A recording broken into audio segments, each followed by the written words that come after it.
رات کا سناٹا گہرا ہو چکا تھا۔ ہلکی ہلکی بارش کے قطروں کی آواز سڑک پر گرتی سنائی دے رہی تھی۔ گلی کے نکڑ پر ایک خستہ حال مکان کے دروازے کے باہر ایک بچہ دبکا ہوا بیٹھا تھا۔ اس کی عمر بمشکل 10 سال ہوگی، مگر چہرے پر پریشانی اور اداسی کے آثار تھے جو کسی بالغ شخص کی طرح محسوس ہو رہے تھے۔ وہ بار بار دروازے پر دستک دیتا مگر اندر سے کوئی جواب نہ آتا۔ آخرکار وہ تھک کر وہیں سیڑھی پر بیٹھ گیا۔ بارش کے قطرے اس کے گندے میلے کپڑوں کو بھگو رہے تھے۔ یہ سلمان تھا، ایک معصوم سا بچہ جس کی ماں کئی سال پہلے دنیا چھوڑ چکی تھی، اور باپ وہ تو زندہ ہوتے ہوئے بھی جیسے مر چکا تھا۔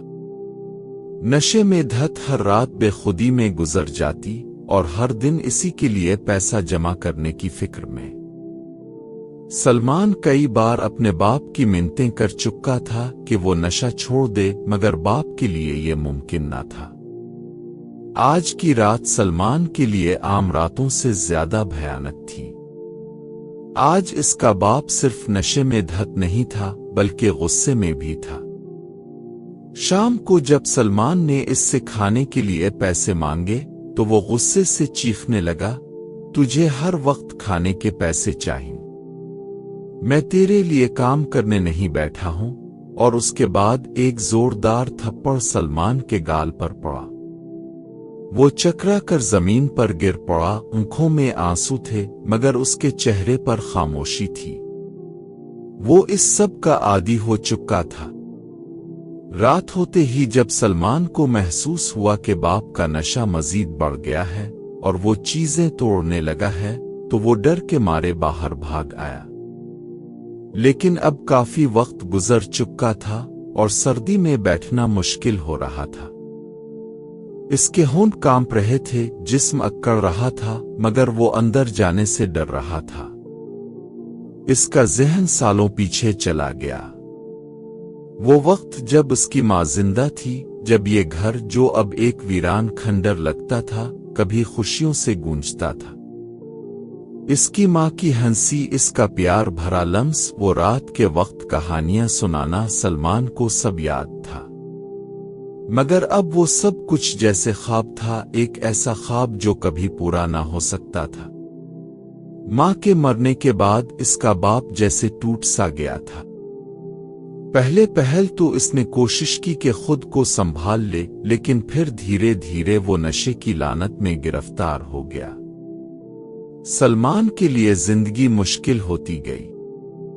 وہ اسکول جاتا تھا مگر زیادہ وقت بھوکا ہی رہتا۔ جب بھی وہ کسی دوست کے ساتھ کھاتا تو اسے اپنے ماں کے ہاتھوں کے بنے کھانے یاد آ جاتے اور آنکھیں بھیگ جاتی۔ بارش اب زور پکڑ چکی تھی۔ سلمان نے خود کو گود میں سمیٹ لیا جیسے کوئی ماں اپنے بچے کو سینے سے لگاتی ہے۔ اس کی آنکھوں میں نیند نہیں تھی، بس خوف تھا۔ اگر وہ اندر گیا تو باپ اسے پھر مارے گا، مگر اگر باہر بیٹھا رہا تو سردی اسے جیتے جی مار دے گی۔ اسی کشمکش میں اچانک پڑوس کے انکل رشید کی گاڑی گلی میں داخل ہوئی۔ انہوں نے جیسے ہی سلمان کو اس حال میں دیکھا فوراً گاڑی روکی اور بھاگ کر اس کے پاس آئے۔ بیٹا، تم یہاں کیوں بیٹھے ہو؟ تمہارے ابو کہاں ہیں؟ رشید انکل نے سلمان کے کندھے پر ہاتھ رکھا۔ سلمان نے کچھ بولنے کی کوشش کی مگر اس کے لب کانپنے لگے، آنکھوں سے آنسو بہنے لگے اور وہ بے اختیار رشید انکل کے سینے سے لگ گیا۔ رشید انکل نے اسے سہارا دیا اور اپنے گھر لے گئے۔ سلمان کو ایک گرم کمبل دیا اور کھانے کے لیے کچھ دیا۔ جیسے ہی سلمان نے پہلا نوالا لیا، اس کی آنکھوں میں آنسو۔ صبح ہوتے ہی رشید انکل سلمان کو اپنے ساتھ ایک سرکاری ادارے لے گئے جہاں ایسے بچوں کے لیے جگہ تھی جن کا کوئی سہارا نہیں ہوتا۔ سلمان کے باپ کو جب یہ معلوم ہوا تو اس نے کوئی خاص پرواہ نہیں کی۔